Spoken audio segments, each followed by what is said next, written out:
Hello and welcome, everybody, to another episode of Coaching from the Heart with myself, Tyler Thurman, and my amazing friend, colleague, and co-host, Harold Feddersen. Hi, Hey, Tyler. Harold. Hey, it's good to see you. Good to be back with you again this Thursday, as we are most Thursdays. So the topic for today's show is resistance to well-being. And we just want to give a quick shout out to one of our amazing listeners. And I'm sorry if I butcher your name, but I believe it's Antje, for requesting this topic. So this one goes out to you. Now, before we jump into the topic at hand, I just want to give people a place where they can find both Harold and myself, as we are both transformative coaches, professional coaches, and we walk people through their spiritual journeys. So if you're interested, reach out to us, and we'd love to support you in that way. You can find me at www.coachtylerthurman.blogspot.com. And Harold, what's your handle?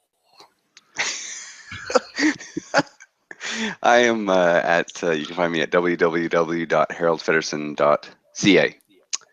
Fantastic. Couple And new. easy peasy. Yeah, no Easy problem. peasy. Okay, well, let's dive into it. So, resistance to well-being. I actually love this topic because it's so relevant to our day-to-day lives, I feel like, because I think anybody that's really been on any kind of spiritual journey or path of discovery or just self-discovery, right? This is another way of talking about it.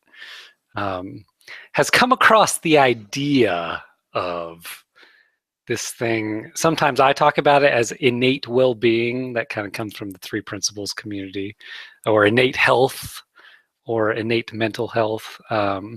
Sometimes you'll hear people talk about it as essence or deeper truth.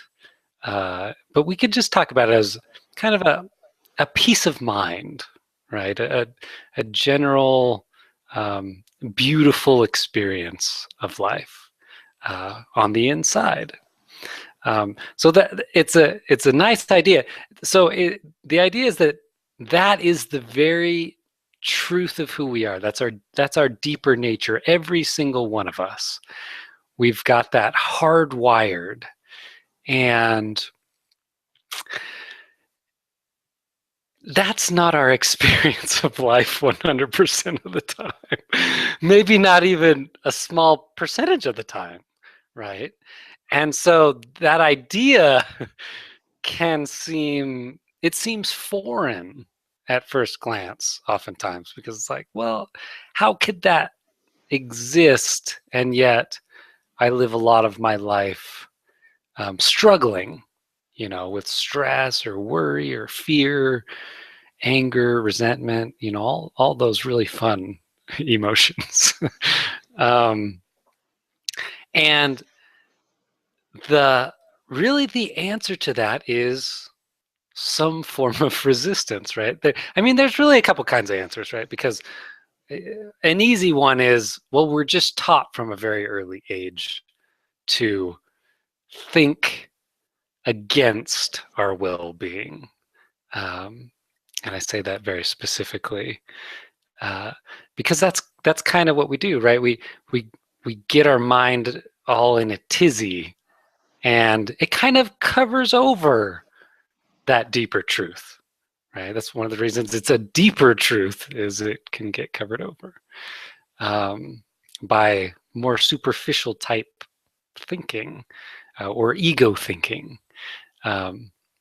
But the resistance, it's a really interesting conversation, because why would we resist well-being? It's a curious thing, right? Because the easy answer is, I don't think we would if we knew we were doing it.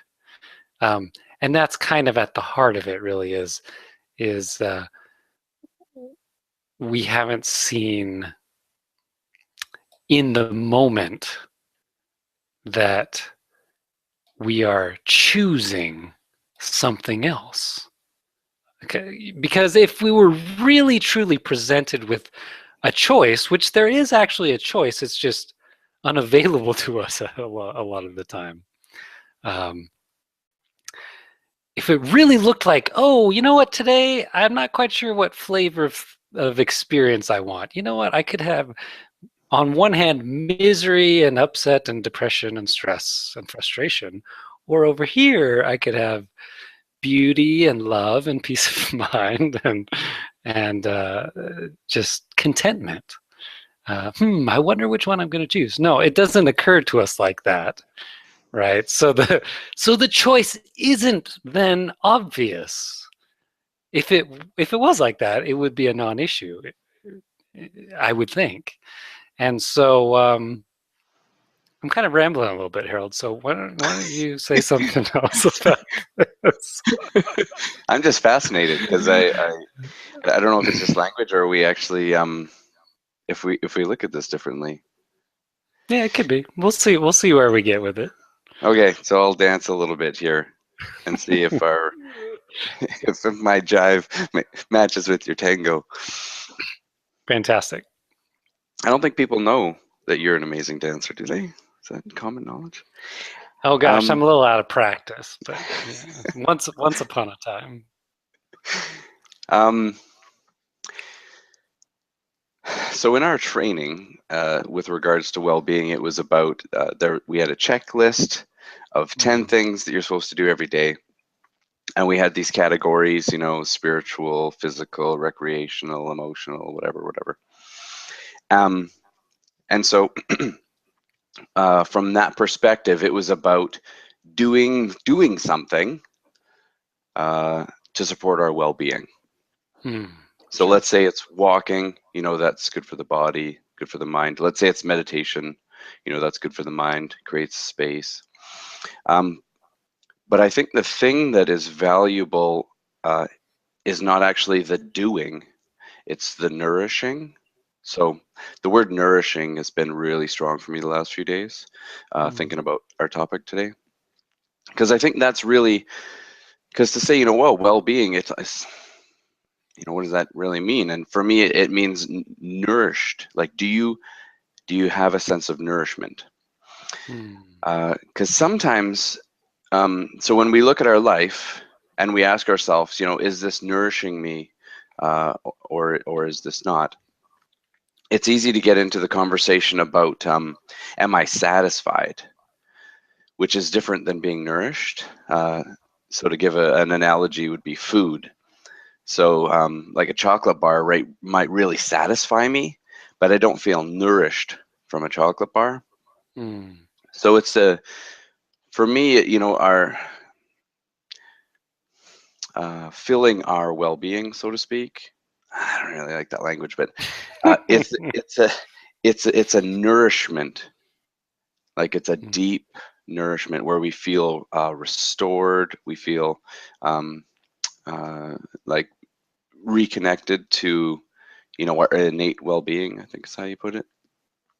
Yeah, yeah, yeah. I like So that connected to. Yeah, because it's and it can be a definite semantic thing, right? Because it's just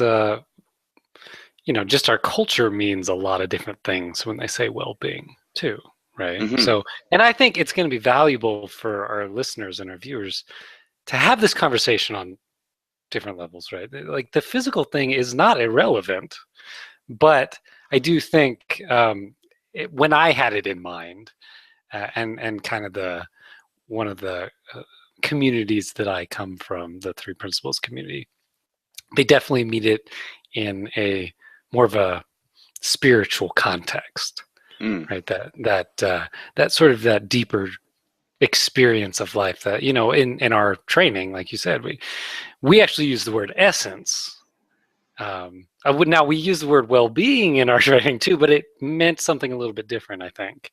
Um, and so it's going to be valuable to learn about on different levels, but to me, when I'm looking at my well-being, a convenient um, replacement. I really like your word nourishment, actually. Um, but I just put peace of mind in there, right? There's Mm. something for me. There's something beautiful. Like we totally undersell peace of mind in our society, and I think it's because most people's experience of peace of mind is more of a less stress, right? It's not really any kind of deeper experience, if you will. And so I just wanted to point to kind of where I'm going with the language of well-being, because yeah, we could talk about your physical fitness, your nutrition, um, and I think while all those things are relevant and important to having a wonderful life, that's just not where I was coming from. So And I think, um, I don't use that checklist very often with clients at all, yeah. because most people turn it into it's a checklist. So it's like, I went running today, but I don't feel any different. I did the thing, and they check, and they're like, look, I did the thing, and it just becomes a task. But the Yeah. like you said, the value of the physical act, whether walking or meditation were the examples. It's whether or not it's nourishing. Like it's just that's the vehicle through which you access the nourishment. Yeah, absolutely. And I think you can almost flip it, right? From having it be this strategy, this, like the list that you write down the things that you should do and that are good for you. And oh, look, see, I did those things.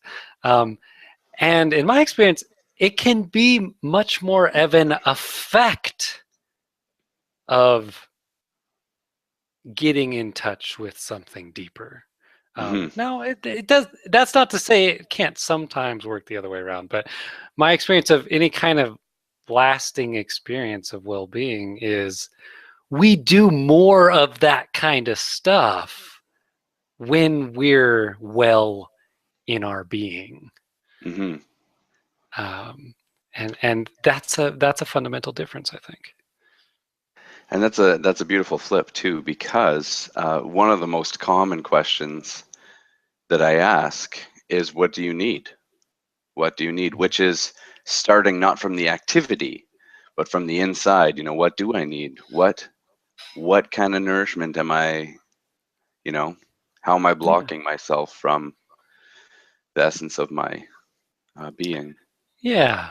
So now I think Antje was talking about sort of the mental aspect, right? So I'd like to just address um, the resistance part, right? Because we talked a little bit about what we mean by well-being or innate well-being, um, and the the resistance part is kind of funny, right? Because a lot of people, we don't experience ourselves as well very often. Oftentimes the closest we get is kind of numbed out to life, right? Because that's really how we know um, to get away from those things that look like stressors in our life. But but if you look at it from kind of a mind perspective, right? And if you just consider, okay, we've got this essential part of ourselves um, that sometimes I talk about as peace of mind, sometimes love, sometimes um, we could call it nourishment. I like that. Uh, but it's just a beautiful experience, right? And let's just pretend for a moment, for those of you to suspend your current beliefs about reality, let's pretend that everybody has access to that 100% of the time, no matter what. Then why the heck don't we experience that even close to that much of the time?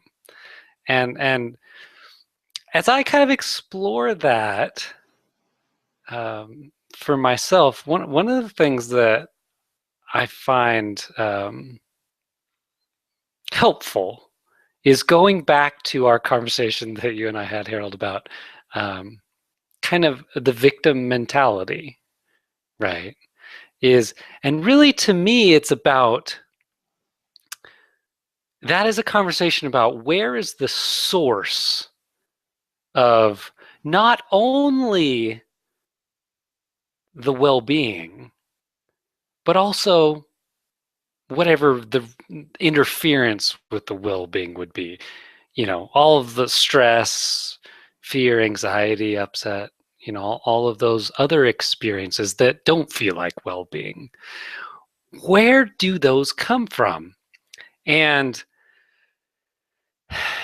it strikes me that when it looks an awful lot like it's true that I'm a victim of circumstance, in meaning whatever's happening outside in the world of form is causing me to feel this way, um, causing me to have this internal experience in my mind. When it looks like that, there's no choice involved, right? Because if it really looks that way, then there wouldn't be a choice, right? Because it's cause effect. That thing out there happened. I have I don't have much say in what happened out there, right? I have some, but not a ton. And so then when I'm seeing myself in that light, it's just going to engender resistance naturally because of that deeper context of victimhood, right? And I don't necessarily mean a victim of another person. It's just literally anything out there that looks like is causing my experience. And then on really all there is to do about that is open up to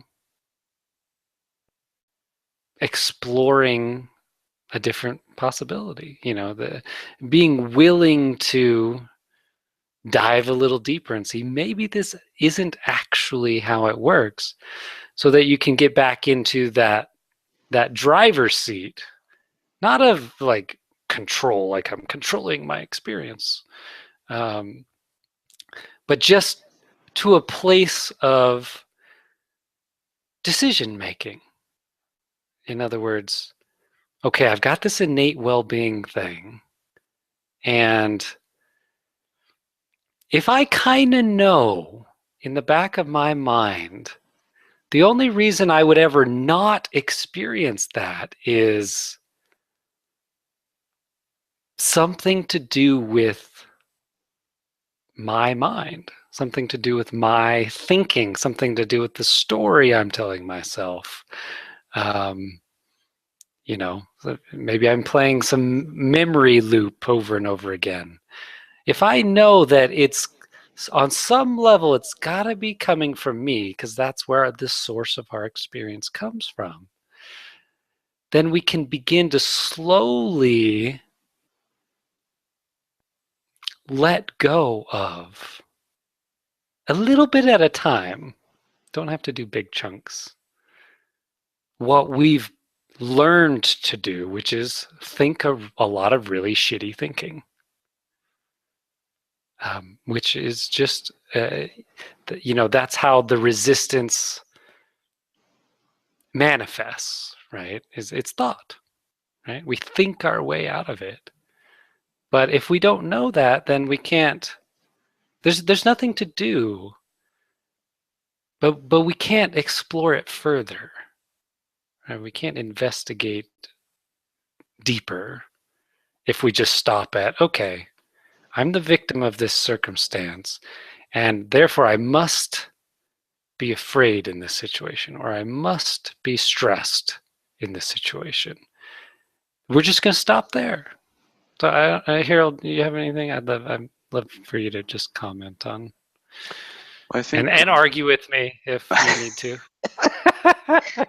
I think Because it's good for radio and video. um, with regards to the resistance, I think there are a couple aspects. One you touched on earlier, which is the conditioning um, that we're sort of given. You know, we're raised Sure.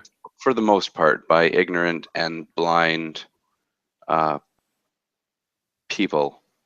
Even though Yeah, it's the I blind. That's love, the blind leading the blind. Yeah, yeah, I love my parents. Don't get me wrong. and it's innocent. Yeah, I think that's what you're speaking to. Is Yeah, it's so we're innocent. just trained, like as you said, you know, we're trained not to look at ourselves from a place of well-being. Like we're not, we don't ask our children, you know, what can we do to nourish you? You know, we're like, go do this, clean your room, stop doing that. Um, so part of it is that, which I think is what you're talking about, the conditioned, sort of the conditioned way of being that we have in the world. And I think the other one that we inevitably come up against, because it's the most prevalent in our society, is at some point you're going to come up against the root negative belief structure that you have, which is in some form that you are unworthy, not valuable, unlovable. And so when we know intellectually that, let's say, walking nourishes us and being in nature somehow restores us to an original state, so to speak. When we know that intellectually and we don't do it, there's a discord within us. And so, what is the root cause of the discord?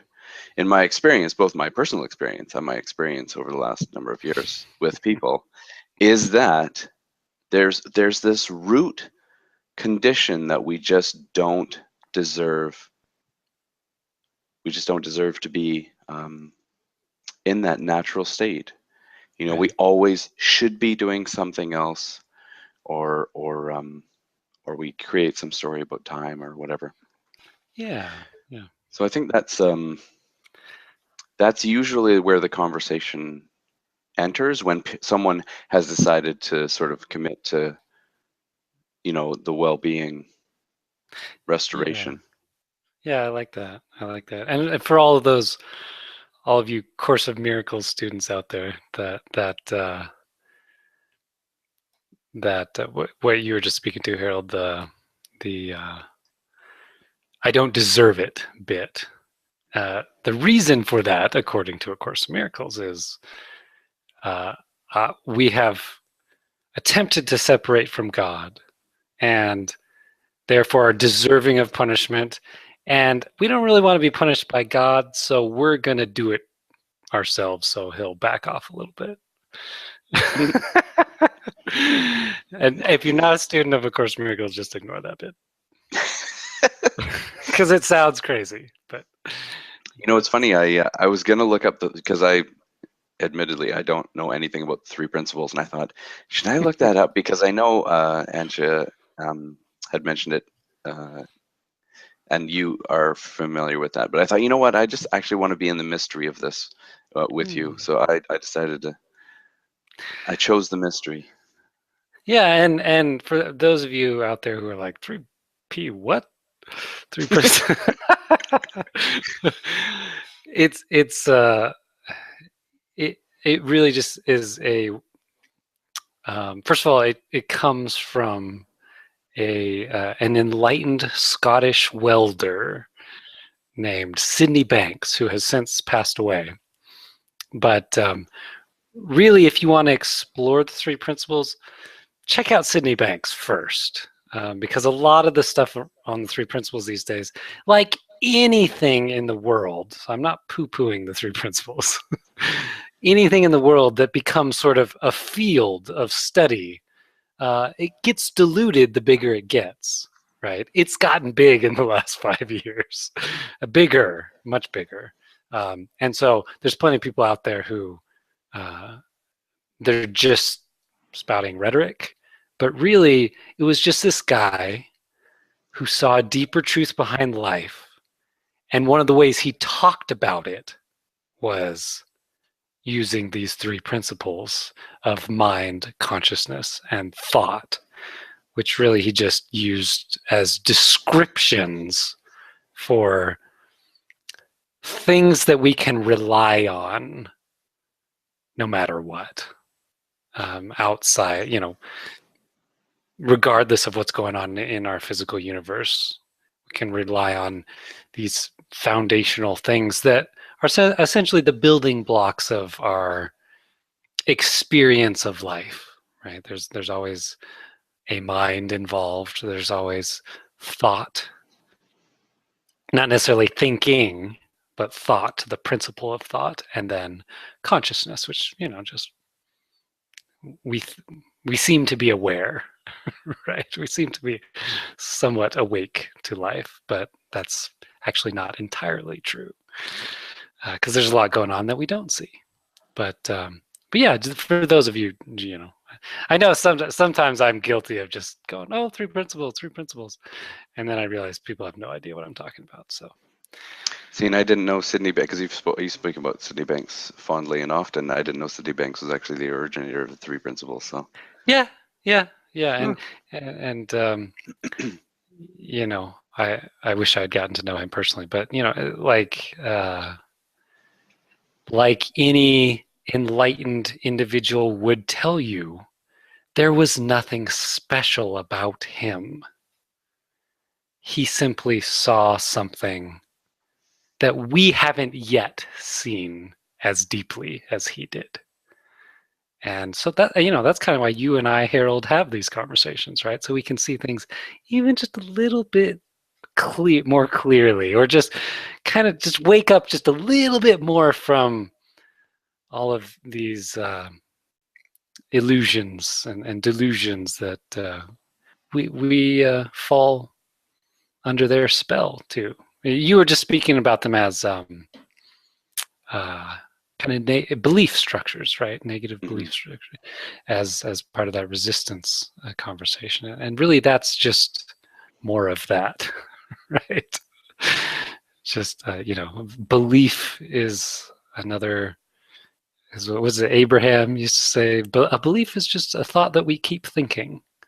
Hmm. Uh, and I like the simplicity of that because it can sound complicated and and scary, and I don't know how to deal with a belief, uh, but really we just look at it and we see, oh, it's just made of thought, right? And then we can begin to let it go. The more clearly we see that, because one of the scary things, we've had a conversation about beliefs, right? Hmm. But I think it's always relevant because beliefs look true. They just look true, right? It's the weird nature of beliefs, right? It's okay, I believe this, and it's like it's got this sleight of mind capacity to make things look true, like solid, factual, you know. And oftentimes they're not even close to that, right? They're a complete figment of our imagination. But somewhere along the line, we began investing our mental energy into certain thought systems. And oftentimes it's so unconscious. It's not anybody's fault, right? If your parents tell you again and again you're a worthless piece of what, it's gonna take at some point, probably. And you're gonna start to believe that. But then here's the kicker, then you forget that you believe it, right? But you still keep believing it. And so You still the keep issue living is, your life as though it's true. yeah, and so it really is an excavation expedition, Hmm. right? It's an uncovering. Um, and that's what this conversation of resistance is all about, right? It's let's all just slow down a little bit and look at our experience of life a little bit more closely, with a little bit more of an open mind, maybe. Um, a little bit more curiosity and some willingness. And you're going to see some things that you haven't seen before about your experience. You're going to see you know how those beliefs get to thrive? They get to thrive because they're hidden. Right? If you see it and you really look at it, you kind of just like you dig it up and you dust it off, and you know you might wash it off a little bit and see, well, oh, that's complete BS. Um, Now, that doesn't mean it's going to go poof right away necessarily and never revisit your life again. But you start to look at it more closely and you get to see a deeper truth, which is, oh, that's just a thought structure. And I don't need to keep feeding that with energy and attention in the same way that I have been without knowing that I have been. And in my experience, that's a lot of how our resistance begins to wane a little bit, is we just see what we're doing a little bit more clearly. You know, I actually had a conversation with a client the other day, and I think I first heard this from Michael Neal, but it was relevant to her situation, where I said, if you know there was a patient, right, seeing a doctor, and he went in and he had a hammer and was repeatedly hitting himself on the head and said, "Doctor, doctor, it hurts when I do this." You know, your knee jerk would be would be to tell them, as the doctor, or even just a helpful human being, "Hey, stop that. That's not helping you. That's hurting you." But if you look a little bit more deeply, you'll see, okay, the only reason anybody would do that is, one, they're insane. Two, they don't see what they're doing. They don't know what's going on. They're hitting themselves on the head, but they don't know they're hitting themselves on the head.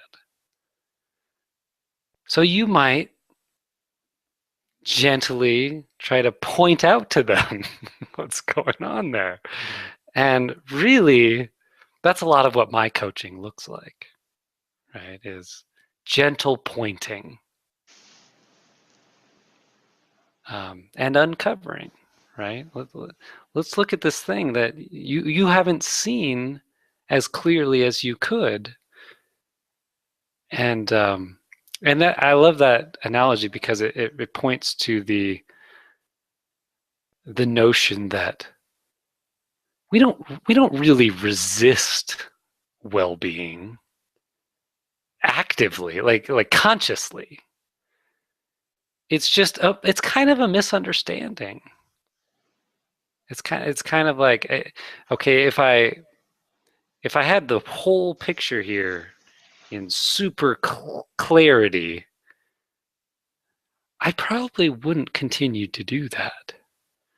Now, there's probably some habitual stuff that takes a little bit longer to let go of. But Harold, I see that you're biting at the bit, so jump in there. Yeah, because I actually think we actually do. We sabotage ourselves all the time. You know, there's a was it last week we talked about capacity? Yeah, capacity with regards to love. Yeah. There's a capacity too for well-being. You know, when you feel nourished, how long are you willing to stay nourished before you sabotage yourself in some form? And it usually comes in a thought form, right? All our behavior comes mostly from our thoughts and our conditioning, um, but we actually have we. I think if you're given a choice, a lot of people would say, yes, I want to be in the deepest part of my well-being. That's what I want. But Sure. if you look at their actions and their life, absolutely, that's not what they want. Uh, because there's Right. often that Yes, discord. it's not a reflection. Yeah. Yeah, because we only, as humans, we only do what we value. But plain and simple, we do what we value. So if what you value Sure. currently is not what you say you value, then there's a discord in which um, you need to enter. Need to enter that discord to find out Right. what the value is in what you're doing. So if walking in nature you say is valuable for you, but you're not doing it, then there's actually a value that currently is stronger for you that you're blind to because you think in your mind you're like, oh well, of course, yes, I want to do that. I just I can't. I don't have time or whatever. There's some sort of story going on. Right. So Right. that's where you actually need to enter into the Yeah. waters. Actually, I think we're in agreement because you really are pointing towards that deeper inquiry, and I really think about it in terms of the sort of the victim mindset. You know, we do, because you and I have talked about quite a lot how much value we find in being victims, Hmm. right? How good that feels. It's That, juicy. like, it's juicy that, we joke, but that self-righteous those feelings of being, um, you know, I'm right and you're wrong, and you did this to me, and it's not on me, you know. I didn't have anything to do with it. We do love that, but what we don't know is what we give up to have that. Hmm. So that's what I'm talking about in that because we're really on the same page. I think Mm. I'm just pointing towards a very deep level, really, where we don't know. We can't be in a space of deep and profound love and peace and be victims and be self-righteous and be, sometimes I give people the choice. You can be right or you can be happy. Can't be both, usually. um, yeah, go ahead. I think there's also there's this trap that we run into often with spiritual seekers. Uh, this There's is traps in spiritual seeking. I didn't know. No, I'm just kidding. they're like mouse traps. It's a minefield, Harold. It's a minefield. Because we can, so in with regards to this, uh, so walking in nature nourishes us. We'll just say that's our thing. We can get trapped in the, why am I not doing this then? That's really interesting, and we get in this little mind circle, and it's valuable to see what you're doing, but you don't have to get into the trap of it. If you know walking in nature nourishes you, Yeah, get off the chair and go walk in nature. Forget about all the reasons why you're not, or what. Just do it. Go out and do it. Go get nourished. Fill yeah, yourself. yeah. I totally agree. And I've been in that mind space, right? Oh, me too. Many times. Plenty. And and and yet more and more, my experience is um, more of a choice. Uh, more and more, but certainly not all the time, right? um, but more and more, I uh, I can begin to notice that, because I think there's almost a difference in the mind space there, right? One is sort of it is a trap, right? It's, and you could even say it's an ego trap, because the ego mind is in love with victimhood, right? And whatever the opposite of well-being is, right? Misery. Well, the trap. It's a trap because while you're in it, you're not being nourished, Well, absolutely, right? right. You're So in it. I It's a think, fancy way of separating yourself from what you need. so I love that you brought that up, because that's relevant, right? And we can even catch ourselves doing that. Um, and then there's this other thing, this other place of truth where you can begin to see, um, I'm choosing to have the experience of being a victim. And until I see what I've given up to have that, because like you said, it's valuable. It feels so damn good, right? To stand in your righteous anger, your justified anger. Oh man, that feels good. Right? Everybody out there's got to know, right? You know what I'm talking about. Um, but it's not as wonderful as our well-being. Um, but it sure looks and feels good. But we don't know it's one or the other. It's not, I'm going to use this righteous anger as a tool to get to my well-being. Right? Doesn't work like that. No. Right? To forge the world the way I need it to be so I can be happy. Um, so I totally am in agreement, and I think there's also a different place that's not a trap of just a deeper seeing, right? It's not really this thought inquiry conversation. It's just, oh, I see. Oh, it's so clear. I'm gonna go for a walk. And it's also, it's common when we feel that nourished or when we feel our well-being is taken care of, we can see things clearer than when we're Yeah, not it works. Yeah, walking, right? absolutely. So Yeah. maybe, if you want to go to why don't I do this? Oh, this is so juicy. Why don't I actually, you just you go for the walk, and it might be revealed to you in some sense too. Harold, we're really promoting walking. I think we should start a walking group. I think we should start a walking in nature club.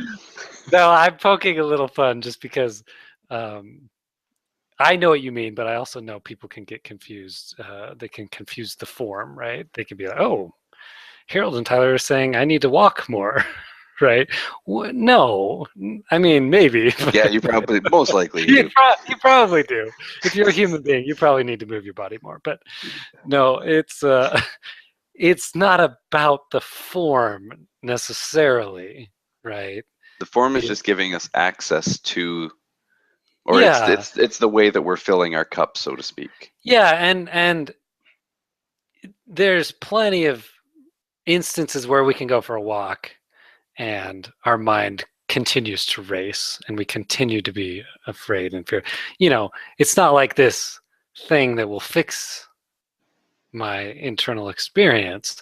It's It, not a checklist, yeah. yeah, it absolutely goes back to the checklist thing. It's, and in the words of A Course in Miracles, it's confusing form and content, right? We're we're trying to speak as best we can descriptively, not prescriptively. I think I'm putting words in your mouth, Harold, but Well, I know I am.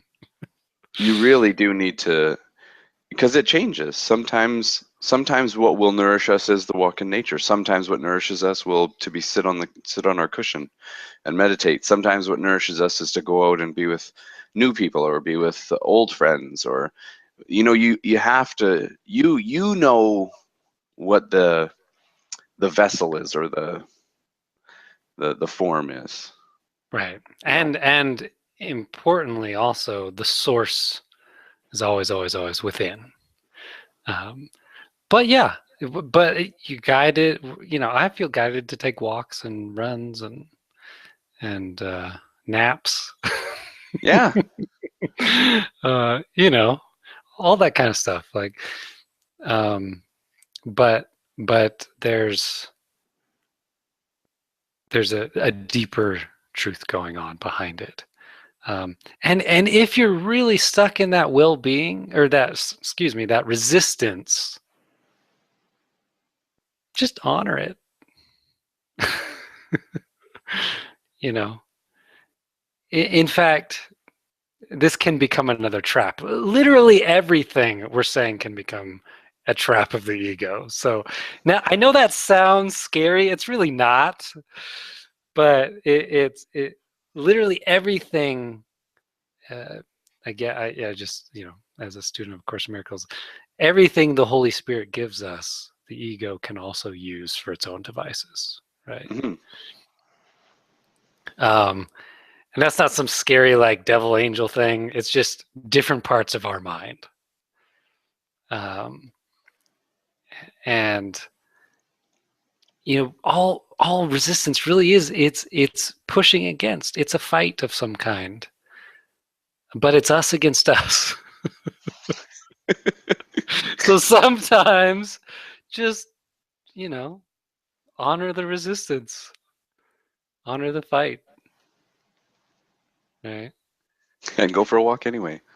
Yeah, yeah, and the funny thing is, once you realize that it's a fight against yourself for yourself, you're probably not going to fight quite as hard, or you might fight harder. But it's not that complicated. It's just one of my teachers used to say, "There's never more to do, or there's nothing to do. There's just more to see." But that doesn't mean don't go for the walk or to the gym, or don't eat eat in the way that nourishes your body. Because it's so funny. Oftentimes people hear that and they're like, "Oh, so you're saying don't do anything?" No, again, we're speaking descriptively, not prescriptively. We're pointing towards this beautiful thing behind life, and then this thing that we do to kind of fuck it up. Pardon my language. um, but we don't know that we do it, so it can be helpful to check that out. And in my experience, just the more you explore it with not so seriously. Right? One of the things I love, one of my teachers, Ken Wapnick, one of probably the most prolific teachers of A Course in Miracles, he used to say, "You know how you know you're making progress in this course? If you don't take it seriously." And I just love that, because we take life so damn serious, and our experience so serious, and our thinking, and our beliefs, and our values, and our beliefs about our beliefs, and our values about our values. Our beliefs about our values. Our thinking about our beliefs and our beliefs and our values. It's just, yeah, just let it go a little bit. Turn those cheekbones up, smile a little bit more. Just, I can't remember where this saying comes from, but have you heard it, Harold? Uh, Don't take life too seriously. You'll never get out alive. Yeah.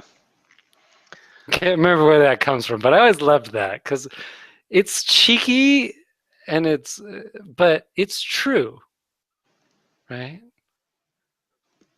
We're all in this together. the Course in Miracles says, be kind to everyone you meet, for everybody's fighting a hard battle in their minds. It's the same battle you're fighting, different form, same content. Anything else you want to say about resistance, Harold? Resistance to well-being. Mm-hmm. You know, at the end of the day, it comes down to the understanding that you deserve to have that connection and to have your cup filled. And so for me, it usually comes into a conversation of, are you willing to love yourself? Or do I you want love to that. continue to struggle against life? Right. Because, yeah, I love that. I love that because resistance is whatever we use as a tool for resisting life. It's not loving ourselves. Right? It's not loving to ourselves to do that. And yeah, it's our birthright, man. Like nobody is not deserving of love. Does that make sense? Yeah. did that work out? Those damn double negatives, anyways. Yeah. I Everyone did. deserves love. I never paid attention to in grammar class. So yeah. It's no matter what you think you've done to sin against the world or God. You know, I love the language personally. I used to hate it, just to put it in context. I love the language that we are all children of God and we are all deserving of that unconditional love that is just an extension of spirit.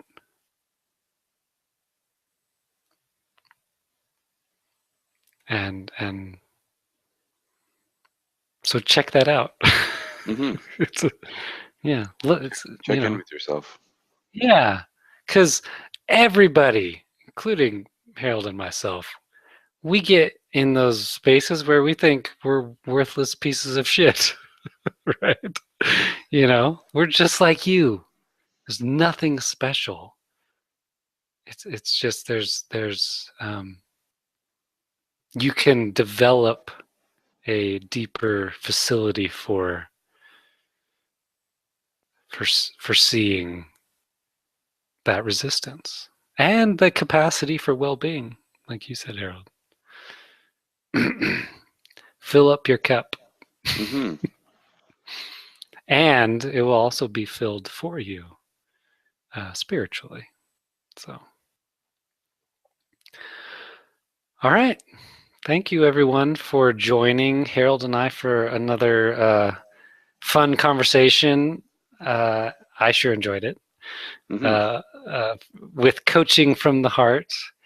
And just a reminder again, Harold and I, professional coaches, transformative coaches. And if this conversation, you enjoyed it and you want more, reach out to either of us. One of us will resonate more than the other for you. I guarantee it.